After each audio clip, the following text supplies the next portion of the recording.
আমি একটু প্রাক্তন প্রসঙ্গে চলে আসি। আপনি প্রাক্তনকে কখনোই ক্ষমা করবেন না, কেন ক্ষমা করবেন না মানুষ জানতে চায়। কেন ক্ষমা করতে পারবো না? বিকজ আমি তাকে অসম্ভব ভালোবাসি।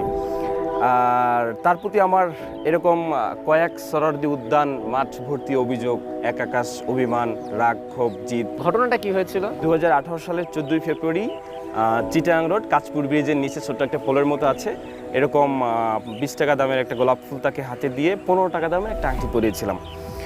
তার ইচ্ছায় তাকে আমি প্রশ্ন করেছিলাম যে তুমি আমাকে বিবাহ করতে চাও কিনা। হ্যাঁ, আমি তোমাকে বিবাহ করতে চাই। তার অনুমতি নিয়ে আমি তার হাতে আংটি পরিয়েছিলাম।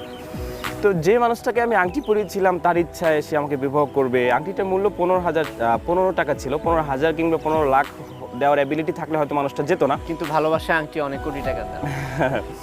তো আসলে সে আমার সাথে চিট করছে। আর একটা ব্যাপার হচ্ছে, ভালোবাসা, প্রেমের সম্পর্ক, এগুলোর জন্য যুদ্ধ করতে হয় কাউকে পেতে হলে। এগুলো ফ্যামিলি কখনো অ্যালাউ করে না, একটু যুদ্ধ করতেই হয়। তো সে বেটার